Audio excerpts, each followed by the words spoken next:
کہ مدینے سے جب آپ نکلے ہیں تو کسی جنگ کا کسی کو خیال کسی کے حاشیہ خیال میں بھی نہیں تھا.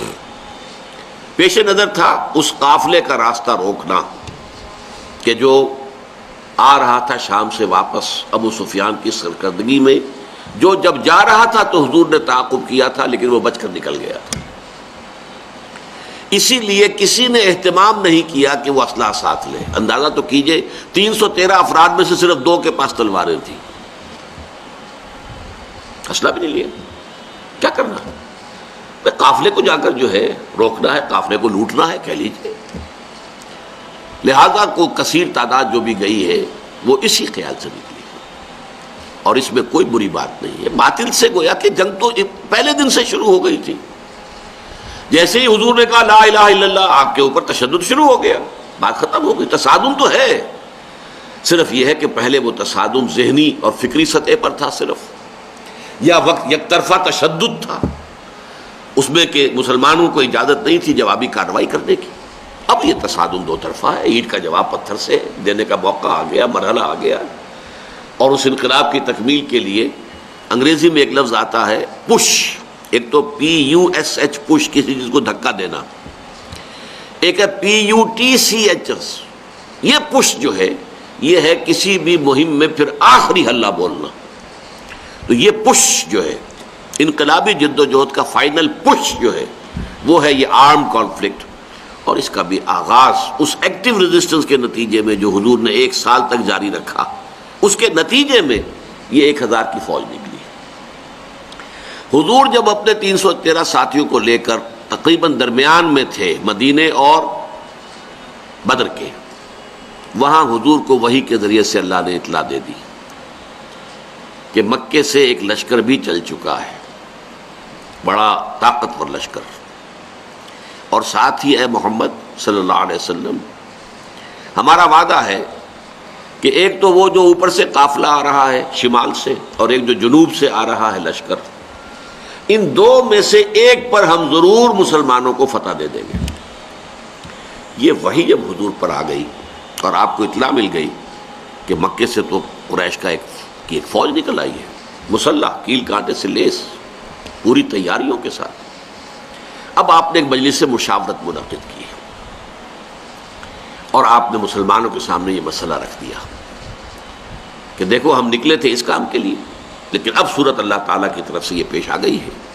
وہ قافلہ بھی آ رہا ہے اور ادھر سے لشکر بھی آ رہا ہے، اور اللہ کا وعدہ ہے ان میں سے ایک پر لازماً اللہ ہمیں فتح عطا کر دے گا. تو بتاؤ کہ ہم کدھر چلیں، لشکر کی طرف چلیں یا قافلے کا پیچھا کریں؟ اس کو آپ جدید اصطلاح میں یہ کہہ سکتے ہیں کہ یہ اپنے ساتھیوں کے مورال کو ریڈ کرنے کی حضور کی طرف سے ایک کوشش تھی. پتہ چلے ساتھیوں کا مورال کیا ہے، کیا عالم ہے، ان کا حوصلہ کیا ہے، ان کے جذبات کیا ہیں، ان کی امنگیں کیا ہیں. آیا وہ ڈر جاتے ہیں یہ سن کر کے لشکر آ رہا ہے، قریش کا لشکر؟ قریش کا تو یوں سمجھیے کہ اس کا لفظ ہی ایک دہشت پیدا کرنے والا تھا عرب کے اندر. قریش، ان کا لشکر اور تیاری کے ساتھ پوری طریقے سے کیل کانٹے سے لیس، یا یہ ہے کہ ان کے اندر اس کیفیت سے اور استقامت پیدا ہوتی ہے کہ ٹھیک ہے اب وقت آیا، اب وقت شہادت آیا ہے، اب وقت آیا ہے کہ ہم اپنا جو مقصود و مطلوب ہے، شہادت ہے مطلوب و مقصود مومن، نہ مال غنیمت نہ کشور کشائی. تو حضور نے جب یہ مشورے کے لیے بات رکھی، یہ بات بڑی اہم ہے، بڑی پیارا واقعہ ہے یہ سیرت کا. مہاجرین میں سے کئی افراد نے کھڑے ہو کر تقریریں کی بڑی جوشیلی. حضور جو حکم آپ کا ہو آپ بسم اللہ کریں، ہم تیار ہیں، ہر شے کے لیے تیار ہیں، فیصلہ آپ کو کرنا. حضرت ابو بکر نے تقریر کی رضی اللہ تعالی عنہ، لیکن حضور نے کوئی خاص اہمیت نہیں دی.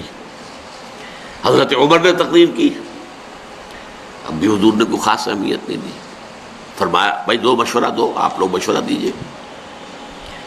پھر حضرت مقداد ابن الاسود نے جو تقریر کی ہے وہ بڑی پیاری ہے کہ حضور ہم موسیٰ کے ساتھی نہیں ہیں کہ جنہوں نے جنگ کے وقت کہہ دیا تھا کہ فَاذْهَبْ أَنْتَ وَرَبُّكَ فَقَاتِلَا إِنَّا هَاهُنَا قَاعِدُونَ. جاؤ موسیٰ تم اور تمہارا رب جا کر جنگ کرو، ہم تو یہیں بیٹھے، ہم جنگ نہیں کریں گے. ہم موسیٰ کے ساتھی نہیں ہیں، ہم محمد کے صحابی ہیں صلی اللہ علیہ وسلم. خدا کی قسم آپ بسم اللہ کریں، جو بھی قدم آپ اٹھائیں گے انشاءاللہ اللہ تعالی ہمارے ذریعے سے آپ کو آنکھوں کی ٹھنڈک عطا کرے گا۔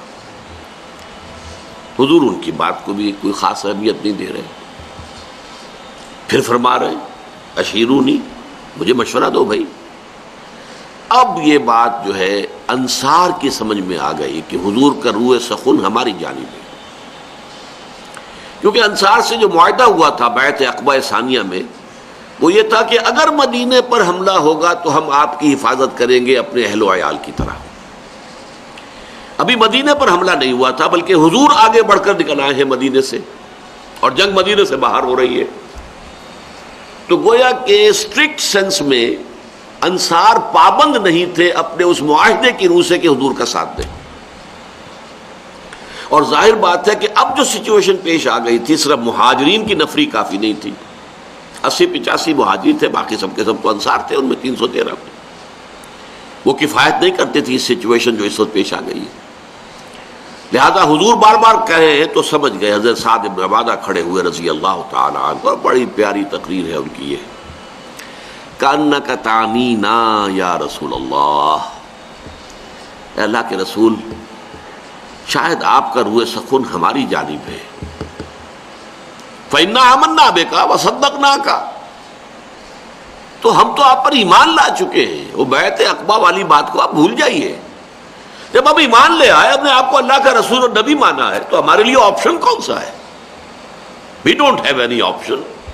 خدا کی قسم اگر آپ اپنی سواری سمندر میں ڈال دیں گے، ہم سب کے سب آپ کے پیچھے سمندر میں اتر جائیں گے، اور خدا کی قسم اگر آپ ہمیں حکم دیں گے تو ہم برق الغماد تک پہنچ جائیں گے، یمن کا ایک شہر، اور اپنی جو سواریاں ہیں یہ اونٹ اور اونٹنیاں انہیں اس طویل سفر کی وجہ سے لاغر کر دیں گے، لیکن آپ جہاں حکم دیں گے آپ بسم اللہ کیجیے۔ اس پر آتا ہے کہ حضور کا چہرہ کھل اٹھا، خوشی کے اور بشاشت کے آثار، کہ یہ جو جماعت میں نے تیار کی ہے اتنی محنت سے، دعوت اور تربیت اور تنظیم کے مراحل جو میں گزار کے لایا ہوں، یہ جماعت اب تیار ہے فی الواقع اس آخری مرحلے میں داخل ہونے کے لیے، اب ہم پوری طریقے سے فٹ ہیں۔ اس پر آپ کے چہرے پر بشاشت آئی۔ اس کے بعد آپ نے کہا تو چلو پھر بدر کی طرف۔ اب یہ میں آپ سے عرض کر چکا ہوں کہ وہ قافلہ تو بدر کی وادی میں داخل ہی نہیں ہوا، ابو سفیان اس کو لے کر پہاڑی سلسلے کے ادھر مغرب کی طرف سے ہوتے ہوئے ساحل سمندر کے ساتھ ساتھ لمبا سفر کر کے بچ کے نکل گئے۔ اور یہ جب جو لشکر آ گیا قریش کا، اور جب پڑاؤ ہے، صرف میں اس کے بھی 2 واقعات آپ کو سنا دوں کہ جب پڑاؤ پڑا ہوا ہے تو وہاں اطلاع پہنچ گئی کہ قافلہ تو بچ کر نکل گیا، ابو سفیان کا پیغام آ گیا کہ میں قافلے کو بحفاظت لے کر مکے پہنچ گیا۔ اب یہاں سوال پیدا ہوا پھر وہی ہاکس اینڈ ڈوز کا معاملہ۔ ڈوز نے یہ سوچا کہ اب خوریزی کاہے کے لیے، ہم تو نکلے تھے اپنے قافلے کی حفاظت کے لیے، قافلہ تو پہنچ گیا۔ لیکن جو ہاکس تھے ان کو تو سمجھ میں یہ آیا کہ یہ تو ہمیں موقع مل گیا، گاڈ گیون اپارچونٹی، یہ ڈوز ہماری بات چلنے نہیں دے رہے تھے، اب جو ہے اب ہم یہاں تک پہنچ گئے ہیں، مدینہ یہاں سے صرف 80 میل دور ہے، ہم کہاں سے کہاں تک ہو کر یہاں پہنچ گئے ہیں، تو اب تو موقع ہے، اب یہاں سے واپس جانے کا کیا سوال۔ حضرت حکیم بن حزام رضی اللہ تعالی عنہ اس وقت تک ابھی ایمان نہیں لائے تھے، وہ گئے عتبہ کے پاس کہ عتبہ دیکھیے ہمارا جو وہ قافلہ تھا وہ تو بچ کے جا چکا ہے، اب یہ خامخواہ کی خوریزی اور جنگ کاہے کے لیے؟ آپ کی حیثیت یہ ہے قریش کے ہاں کہ اگر آپ اس کو روکنا چاہیں تو جنگ اب بھی رک سکتی ہے۔ اس نے بھی کہا ٹھیک ہے، بات تو تمہاری صحیح ہے، اچھا چلو چلتے ہیں ابو جہل کے پاس، وہ he was the chief of the ہاکس۔ وہاں جا کر بات کی اور وہ شخص جو تھا پھر اس نے پینترا بدلا، تانا دیا عتبہ کو۔ عتبہ کے بیٹے تھے حضرت حذیفہ رضی اللہ تعالی عنہ، جو ایمان لا چکے تھے، حضور کے ساتھ تھے۔ ہاں معلوم ہوتا ہے عتبہ بیٹے کو سامنے دیکھ کر تم پر بزدلی طاری ہو گئی ہے۔ اب یہ عرب کے لیے بہت بڑا طعنہ تھا۔ دوسری طرف اس نے یہ کیا کہ وہ جو ایک مارا گیا تھا وادی نخلا میں ایک مشرک، اس کے بھائی کو بلایا کہ دیکھو یہ تمہارے بھائی کے قاتل جو ہیں وہ اب سامنے پڑے ہوئے ہیں، لیکن یہ لوگ چاہتے ہیں کہ جنگ نہ ہو۔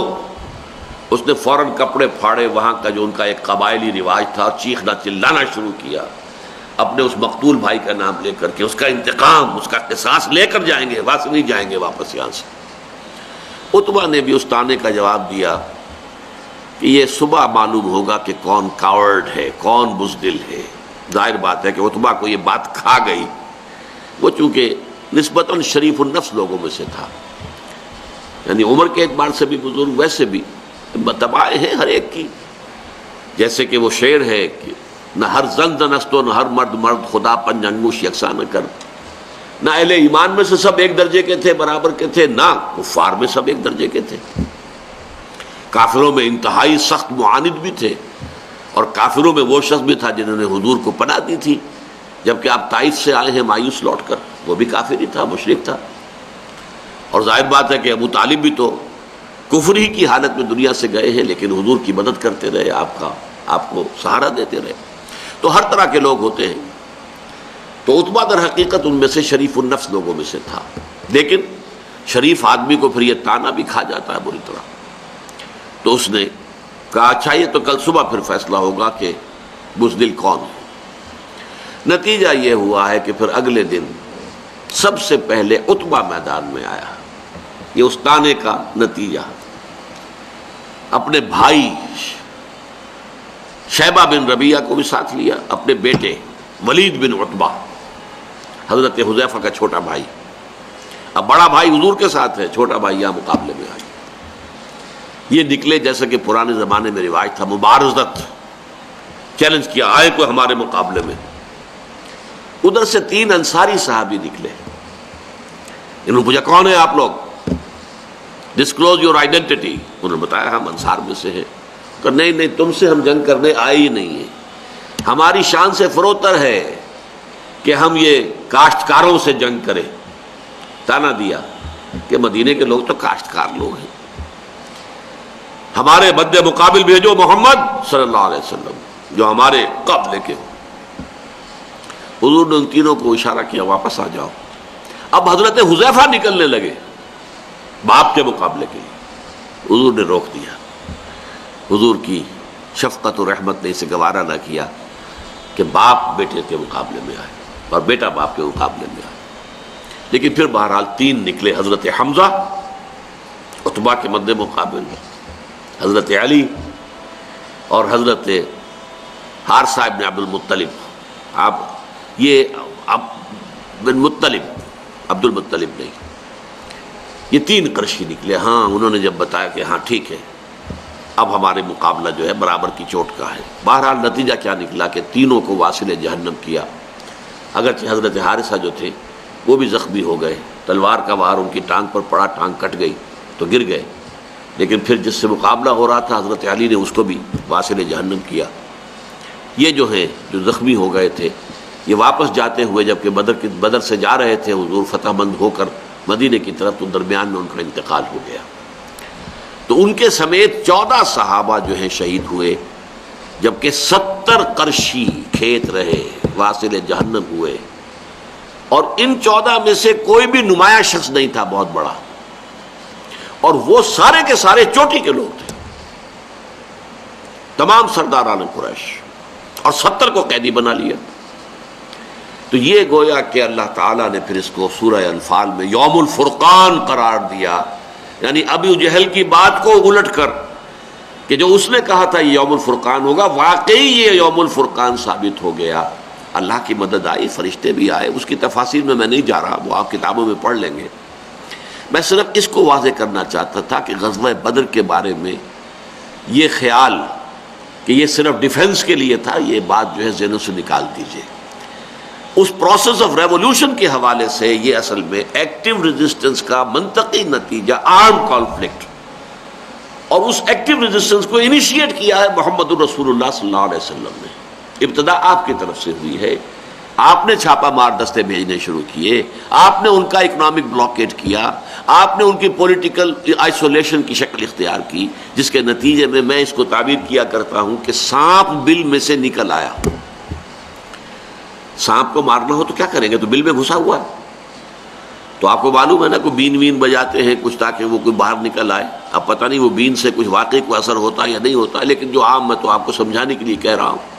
یہ قریش بیٹھے ہوئے تھے مکے میں، اور مکہ حرم ہے، وہاں خوریزی، اگر اللہ کا عذاب آتا کسی اس طرح کا جیسے کہ اس سے پہلی قوموں میں آ چکا تھا تو مکے پر آتا، معاذ اللہ ثم معاذ اللہ ثم معاذ اللہ۔ خوریزی ان کی وہاں ہوتی نہیں۔ اس سانپ کو تو نکالنا تھا، اس سانپ کو نکالنے کے لیے محمد رسول اللہ صلی اللہ علیہ وسلم نے جو اقدام کیا، جو ایکٹیو ریزسٹنس کا جو پروسیس شروع کیا، اس کے نتیجے میں وہ 1000 کا لشکر نکل کر جو آیا ہے، وہ گویا کہ سانپ جو ہے وہ اپنے بل سے باہر آ گیا اور میدان بدر میں اس کا سر کچلا گیا۔